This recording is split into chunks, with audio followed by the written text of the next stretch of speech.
It's going to be a real quick one. All right, so look, this video is going to be about spiritual encoding. And basically what that is dealing with taking in information, spiritual information, preferably or specifically talking about light and sound, how to absorb light, and to absorb sound to take in spiritual data and communication.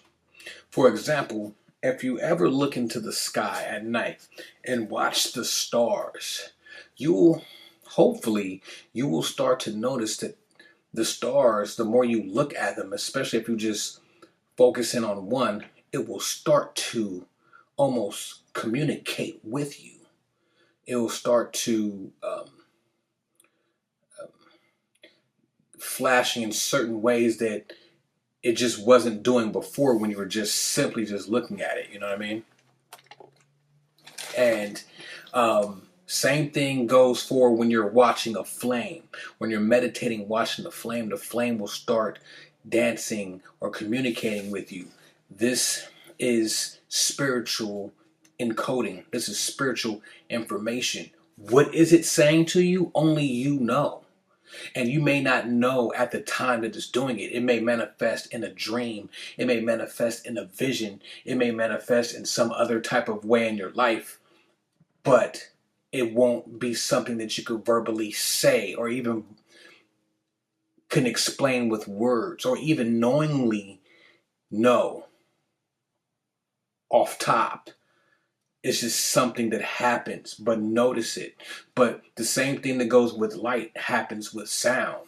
When you're listening to binary or binary tones, when you're listening to chants, this is information, spiritual data that you are intaking into your body. You may not understand what it's doing, or you may not be able to noticeably feel it, but over time and with repetition and doing these things over and over in practice, you will start to feel the difference and start to know the difference and start to take awareness of things that change and seeing the manifestations that actually happen. Kind of going back and forth from light and sound, even looking or reading different text. And the more ancient the text or ancient the script, the more spiritual encoding or encoded data is in it. For example, when you're looking at words in Hebrew, the symbols of Hebrew, this is a very ancient script. You may not be able to read the Hebrew, but just the Hebrew itself, the letters or characters are speaking. They're symbols, they're sigils, numbers. American numbers are the same thing. 1, 2, 3, 4, 5, 6, 7, 8, 9. These are not just numbers. These are symbols that actually encode or have data encoded in them. So when you see numbers and if they're flashing or whatever they're doing, this is data. This is some type of communication. All have to do with light, because the way that light works when you're reading something, it's light that's reflecting off of it and you're seeing it. So when you're looking at a number, when you're looking at a sigil, a symbol, a letter, a hieroglyph, even, if you will, hieroglyphs, you may not be able to read hieroglyphics. And this kind of goes to the whole debate of, has the Medu Neter been decoded, or can it be read? It's not about the language that you're saying when you're looking at the symbols. It's about the information that is encoded in the symbol. For example, the argument is the Medu Neter or the hieroglyphics have not been translated. Translation is nothing but language.